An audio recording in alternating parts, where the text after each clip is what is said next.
أعوذ بالله من الشيطان الرجيم. بسم الله الرحمن الرحيم. تبارك الذي بيده الملك وهو على كل شيء قدير، الذي خلق الموت والحياة ليبلوكم أيكم أحسن عملا،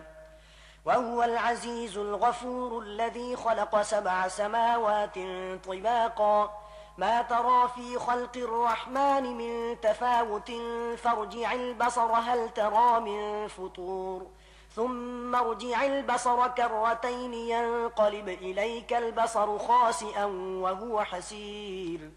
ولقد زينا السماء الدنيا بمصابيح وجعلناها رجوما للشياطين وأعتدنا لهم عذاب السعير. وللذين كفروا بربهم عذاب جهنم وبئس المصير. إذا ألقوا فيها سمعوا لها شهيقا وهي تفور تكاد تميز من الغيظ، كلما ألقي فيها فوج سألهم خزنتها ألم يأتكم نذير، قالوا بلى قد جاءنا نذير فكذبنا وقلنا ما نزل الله من شيء إن أنتم إلا في ضلال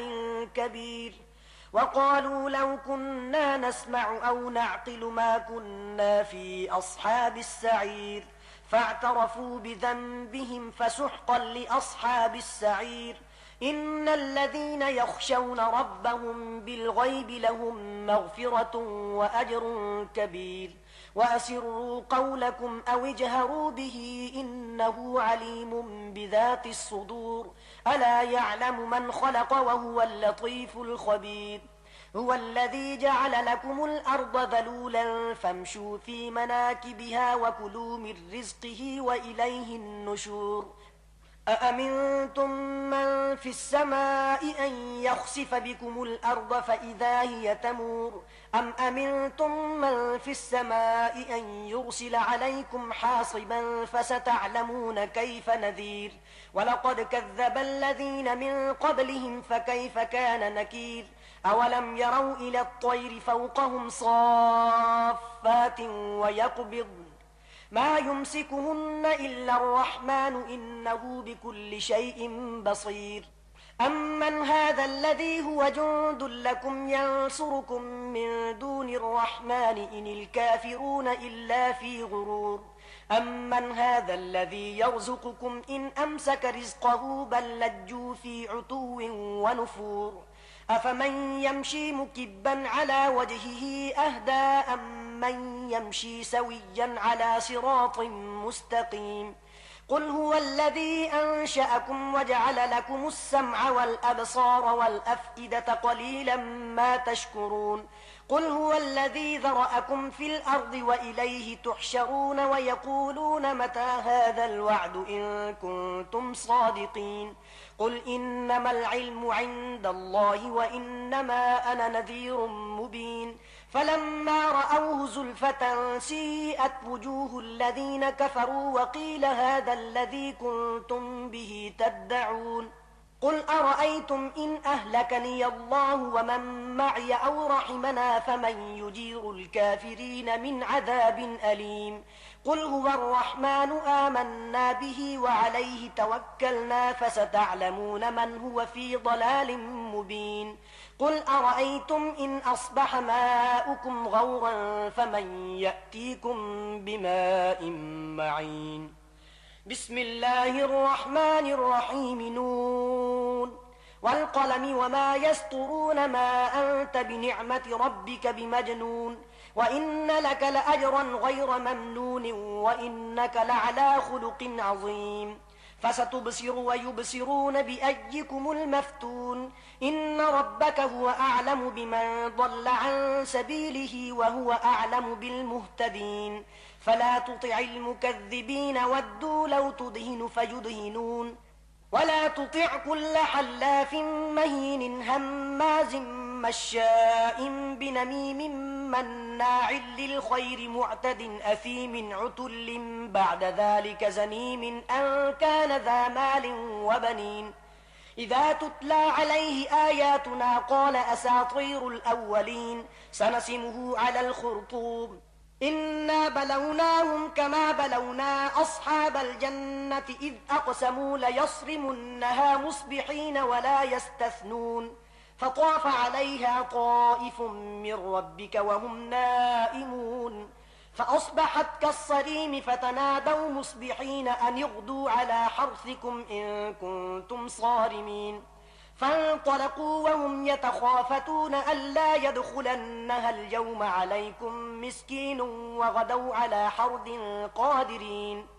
فلما رأوها قالوا إنا لضالون بل نحن محرومون قال أوسطهم ألم أقل لكم لولا تسبحون قالوا سبحان ربنا إنا كنا ظالمين فأقبل بعضهم على بعض يتلاومون قالوا يا ويلنا إنا كنا طاغين عسى ربنا أن يبدلنا خيرا منها إنا إلى ربنا راغبون كذلك العذاب ولعذاب الآخرة أكبر لو كانوا يعلمون إن للمتقين عند ربهم جنات النعيم أفنجعل المسلمين كالمجرمين ما لكم كيف تحكمون أم لكم كتاب فيه تدرسون إن لكم فيه لما تخيرون أم لكم أيمان علينا بالغة إلى يوم القيامة إن لكم لما تحكمون سلهم أيهم بذلك زعيم أم لهم شركاء فليأتوا بشركائهم إن كانوا صادقين يوم يكشف عن ساق ويدعون إلى السجود فلا يستطيعون خاشعة أبصارهم ترهقهم ذلة وقد كانوا يدعون إلى السجود وهم سالمون فذرني ومن يكذب بهذا الحديث سنستدرجهم من حيث لا يعلمون وأملي لهم إن كيدي متين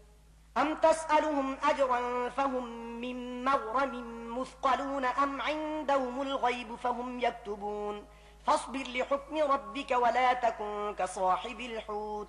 إذ نادى وهو مكذوم لولا أن تداركه نعمة من ربه لنبذ بالعراء وهو مذموم فاجتباه ربه فجعله من الصالحين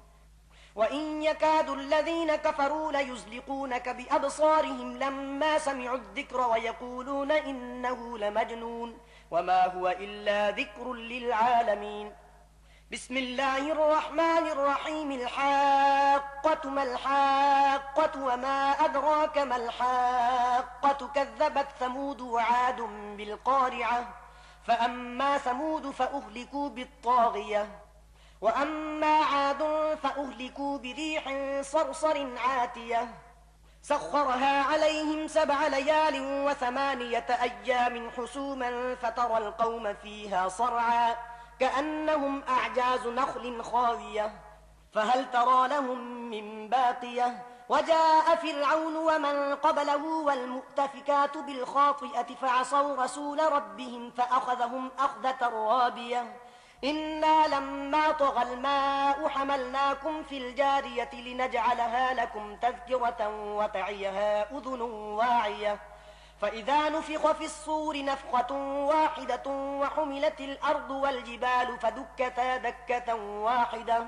فيومئذ وقعت الواقعة وانشقت السماء فهي يومئذ واهية والملك على أرجائها ويحمل عرش ربك فوقهم يومئذ 8 يومئذ تعرضون لا تخفى منكم خافية فأما من أوتي كتابه بيمينه فيقول هاؤم اقرءوا كتابيه إني ظننت أني ملاق حسابيه فهو في عيشة راضية في جنة عالية قطوفها دانية كلوا واشربوا هنيئا بما أسلفتم في الأيام الخالية وأما من أوتي كتابه بشماله فيقول يا حملت خطية واحدة وحملت الأرض والجبال فدكتا دكة واحدة فيومئذ وقعت الواقعة وانشقت السماء فهي يومئذ واهية والملك على أرجائها ويحمل عرش ربك فوقهم يومئذ 8 يومئذ تعرضون لا تخفى منكم خافية فأما من أوتي كتابه بيمينه فيقول هاؤم اقرءوا كتابيه إني ظننت أني ملاق حسابيه فهو في عيشة راضية في جنة عالية قطوفها دانية كلوا واشربوا هنيئا بما أسلفتم في الأيام جعلناكم في الجارية لنجعلها لكم تذكرة وتعيها أذن واعية فإذا نفخ في الصور نفخة واحدة وحملت الأرض والجبال فدكتا دكة واحدة فيومئذ وقعت الواقعة وانشقت السماء فهي يومئذ واهية والملك على أرجائها ويحمل عرش ربك فوقهم يومئذ ثمانية يومئذ تعرضون لا تخفى منكم خافية فأما من أوتي كتابه بيمينه فيقول هاؤم اقرءوا كتابيه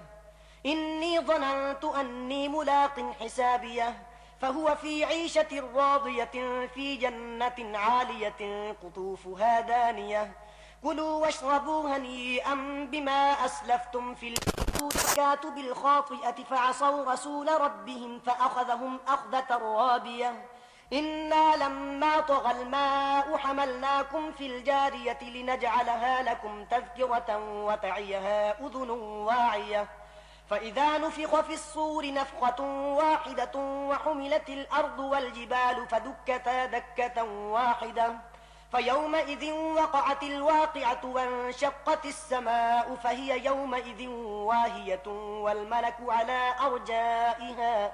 ويحمل عرش ربك فوقهم يومئذ ثمانية يومئذ تعرضون لا تخفى منكم خافية فأما من أوتي كتابه بيمينه فيقول هاؤم اقرءوا كتابيه إني ظننت أني ملاق حسابيه فهو في عيشة راضية في جنة عالية قطوفها دانية كلوا واشربوا هنيئا بما أسلفتم في الأيام إنا لما طغى الماء حملناكم في الجارية لنجعلها لكم تذكرة وتعيها أذن واعية فإذا نفخ في الصور نفخة واحدة وحملت الأرض والجبال فدكتا دكة واحدة فيومئذ وقعت الواقعة وانشقت السماء فهي يومئذ واهية والملك على أرجائها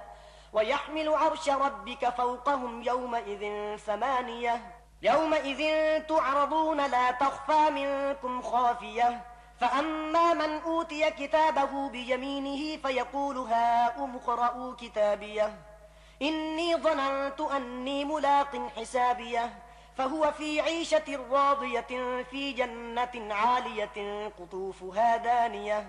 كلوا واشربوا هنيئا بما أسلفتم في الأيام الخالية رسول ربهم فأخذهم أخذة رابية إنا لما طغى الماء حملناكم في الجارية لنجعلها لكم تذكرة وتعيها أذن واعية فإذا نفخ في الصور نفخة واحدة وحملت الأرض والجبال فدكتا دكة واحدة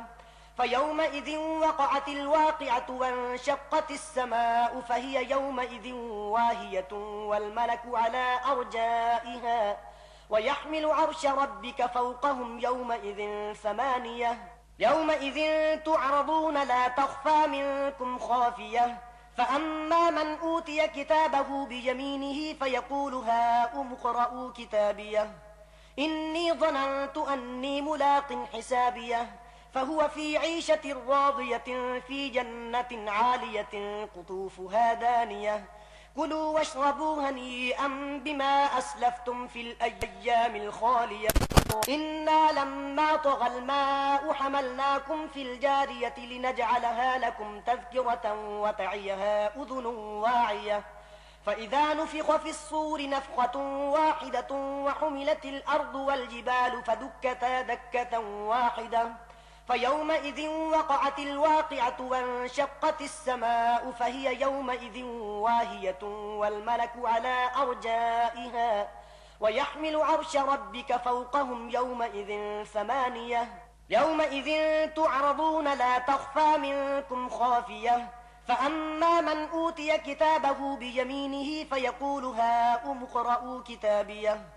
إني ظننت أني ملاق حسابيه فهو في عيشة راضية في جنة عالية قطوفها دانية كلوا واشربوا هنيئا بما أسلفتم في الأيام الخالية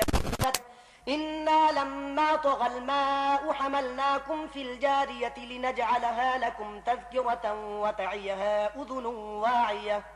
فإذا نفخ في الصور نفخة واحدة وحملت الأرض والجبال فدكتا دكة واحدة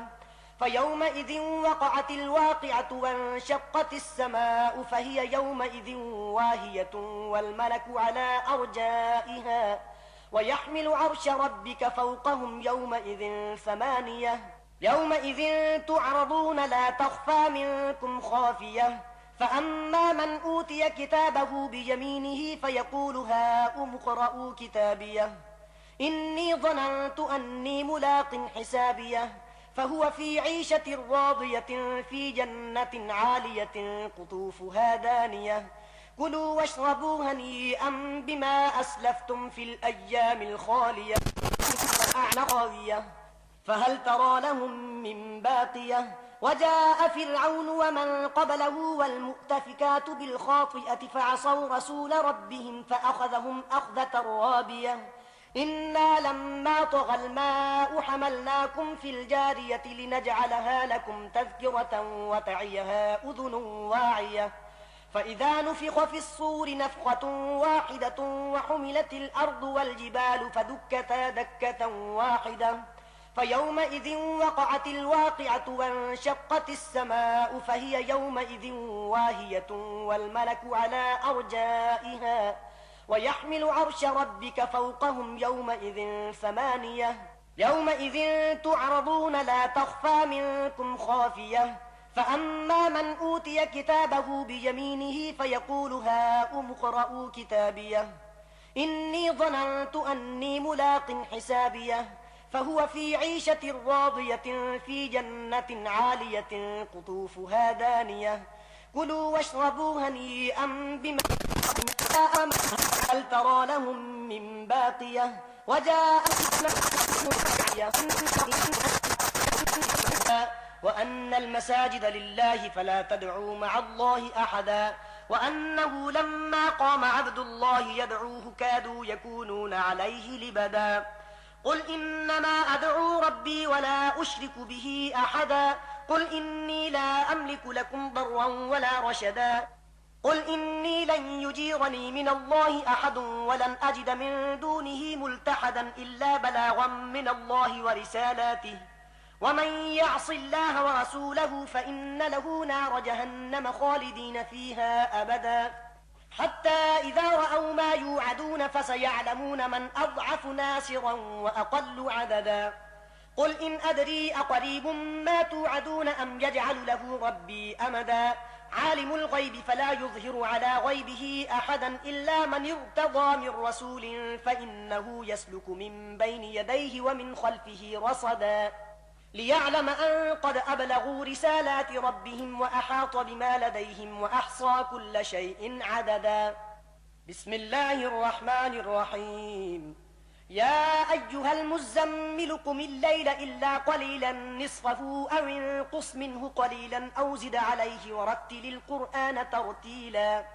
إنا سنلقي عليك قولا ثقيلا إن ناشئة الليل هي أشد وطئا وأقوم قيلا إن لك في النهار سبحا طويلا واذكر اسم ربك وتبتل إليه تبتيلا رب المشرق والمغرب لا إله إلا هو فاتخذه وكيلا واصبر على ما يقولون واهجرهم هجرا جميلا وذرني والمكذبين أولي النعمة ومهلهم قليلا إن لدينا أنكالا وجحيما وطعاما ذا غصة وعذابا أليما يوم ترجف الأرض والجبال وكانت الجبال كثيبا مهيلا إنا أرسلنا إليكم رسولا شاهدا عليكم كما أرسلنا إلى فرعون رسولا فعصى فرعون الرسول فأخذناه أخذا وبيلا فكيف تتقون إن كفرتم يوما يجعل الولدان شيبا السماء منفطر به كان وعده مفعولا إن هذه تذكرة فمن شاء اتخذ إلى ربه سبيلا إن ربك يعلم أنك تقوم أدنى من ثلثي الليل ونصفه وثلثه وطائفة من الذين معك والله يقدر الليل والنهار علم أن لن تحصوه فتاب عليكم فاقرؤوا ما تيسر من القرآن علم أن سيكون منكم مرضى وآخرون يضربون في الأرض يبتغون من فضل الله وآخرون يقاتلون في سبيل الله فاقرؤوا ما تيسر منه وأقيموا الصلاة وآتوا الزكاة وأقرضوا الله قرضا حسنا وما تقدموا لأنفسكم من خير تجدوه عند الله هو خيرا وأعظم أجرا واستغفروا الله إن الله غفور رحيم بسم الله الرحمن الرحيم يا أيها المدثر قم فأنذر وربك فكبر وثيابك فطهر والرجز فاهجر ولا تمنن تستكثر ولربك فاصبر فإذا نقر في الناقور فذلك يومئذ يوم عسير على الكافرين غير يسير ذرني ومن خلقت وحيدا وجعلت له مالا ممدودا وبنين شهودا ومهدت له تمهيدا ثم يطمع أن أزيد كلا إنه كان لآياتنا عنيدا سأرهقه صعودا إنه فكر وقدر فقتل كيف قدر ثم قتل كيف قدر ثم نظر ثم عبس وبصر ثم أدبر واستكبر فقال إن هذا إلا سحر يؤثر إن هذا إلا قول البشر سأصليه سقر وما أدراك ما سقر لا تبقي ولا تذر لواحة للبشر عليها 19 وما جعلنا أصحاب النار إلا ملائكة وما جعلنا عدتهم إلا فتنة للذين كفروا ليستيقن الذين أوتوا الكتاب ويزداد الذين آمنوا إيمانا ولا يرتاب الذين أوتوا الكتاب والمؤمنون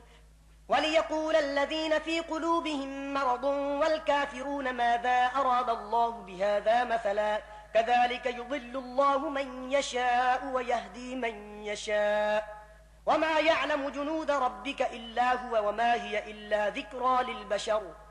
كلا والقمر والليل إذ أدبر والصبح إذا أسفر إنها لإحدى الكبر نذيرا للبشر لمن شاء منكم أن يتقدم أو يتأخر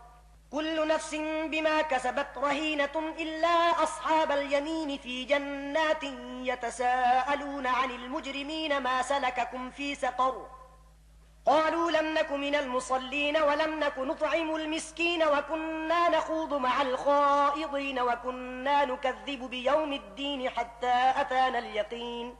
فما تنفعهم شفاعة الشافعين فما لهم عن التذكرة معرضين كأنهم حمر مستنفرة فرت من قسورة بل يريد كل امرئ منهم أن يؤتى صحفا منشرة كلا بل لا يخافون الآخرة كلا إنه تذكرة فمن شاء ذكره وما يذكرون إلا أن يشاء الله هو أهل التقوى وأهل المغفرة بسم الله الرحمن الرحيم لا أقسم بيوم القيامة ولا أقسم بالنفس اللوامة أيحسب الإنسان أن لن نجمع عظامه بلى قادرين على أن نسوي بنانه بل يريد الإنسان ليفجر أمامه يسأل أيان يوم القيامة فإذا برق البصر وخسف القمر وجمع الشمس والقمر يقول الإنسان يومئذ أين المفر كلا لا وزر إلى ربك يومئذ المستقر ينبأ الإنسان يومئذ بما قدم وأخر بل الإنسان على نفسه بصيرة ولو ألقى معاذيره لا تحرك به لسانك لتعجل به إن علينا جمعه وقرآنه فإذا قرأناه فاتبع قرآنه ثم إن علينا بيانه كلا بل تحبون العاجلة وتذرون الآخرة وجوه يومئذ ناظرة إلى ربها ناظرة ووجوه يومئذ باسرة تظن أن يفعل بها فاقرة كلا إذا بلغت التراقي وقيل من راق وظن أنه الفراق والتفت الساق بالساق إلى ربك يومئذ المساق فلا صدق ولا صلى ولكن كذب وتولى ثم ذهب إلى أهله يتمطى أولى لك فأولى ثم أولى لك فأولى أيحسب الإنسان أن يترك سدى ألم يك نطفة من مني يمنى ثم كان علقة فخلق فسوى فجعل منه الزوجين الذكر والأنثى أليس ذلك بقادر على أن يحيي الموتى بسم الله الرحمن الرحيم هل أتى على الإنسان حين من الدهر لم يكن شيئا مذكورا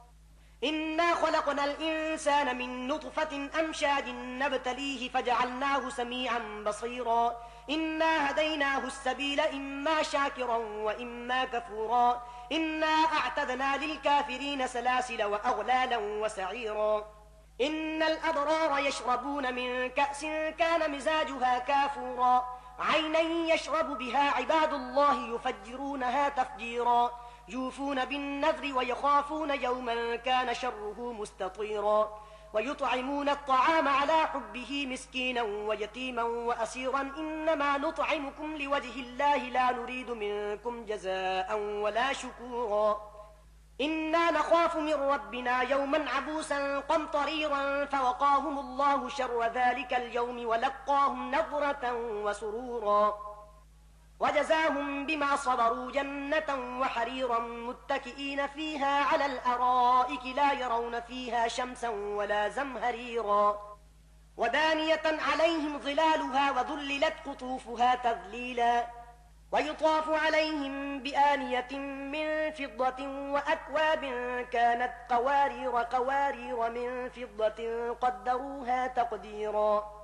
ويسقون فيها كأسا كان مزاجها زنجبيلا عينا فيها تسمى سلسبيلا ويطوف عليهم ولدان مخلدون إذا رأيتهم حسبتهم لؤلؤا منثورا وإذا رأيت ثم رأيت نعيما وملكا كبيرا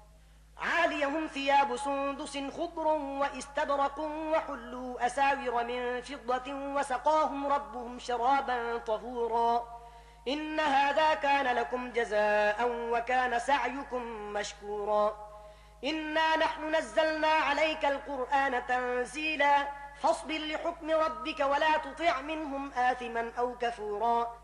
واذكر اسم ربك بكرة وأصيلا ومن الليل فاسجد له وسبحه ليلا طويلا إن هؤلاء يحبون العاجلة ويذرون وراءهم يوما ثقيلا نحن خلقناهم وشددنا أسرهم وإذا شئنا بدلنا أمثالهم تبديلا إن هذه تذكرة فمن شاء اتخذ إلى ربه سبيلا وما تشاءون إلا أن يشاء الله إن الله كان عليما حكيما يدخل من يشاء في رحمته والظالمين أعد لهم عذابا أليما بسم الله الرحمن الرحيم والمرسلات عرفا فالعاصفات عصفا والناشرات نشرا فالفارقات فرقا فالملقيات ذكرا عذرا أو نذرا إنما توعدون لواقع فإذا النجوم طمست وإذا السماء فرجت وإذا الجبال نسفت وإذا الرسل أقتت لأي يوم أجلت ليوم الفصل وما أدراك ما يوم الفصل ويل يومئذ للمكذبين ألم نهلك الأولين ثم نتبعهم الآخرين كذلك نفعل بالمجرمين ويل يومئذ للمكذبين ألم نخلقكم من ماء مهين فجعلناه في قرار مكين إلى قدر معلوم فقدرنا فنعم القادرون ويل يومئذ للمكذبين ألم نجعل الأرض كفاة أحياء وأمواتا وجعلنا فيها رواسي شامخات وأسقيناكم ماء فراتا ويل يومئذ للمكذبين انطلقوا إلى ما كنتم به تكذبون انطلقوا إلى ظل ذي 3 شعب لا ظليل ولا يغني من اللهب إنها ترمي بشرر كالقصر كأنه جمالة صفر ويل يومئذ للمكذبين هذا يوم لا ينطقون ولا يؤذن لهم فيعتذرون ويل يومئذ للمكذبين هذا يوم الفصل جمعناكم والأولين فإن كان لكم كيد فكيدون ويل يومئذ للمكذبين إن المتقين في ظلال وعيون وفواكه مما يشتهون كلوا واشربوا هنيئا بما كنتم تعملون إنا كذلك نجزي المحسنين ويل يومئذ للمكذبين كلوا وتمتعوا قليلا إنكم مجرمون ويل يومئذ للمكذبين وإذا قيل لهم اركعوا لا يركعون ويل يومئذ للمكذبين فبأي حديث بعده يؤمنون صدق الله العظيم.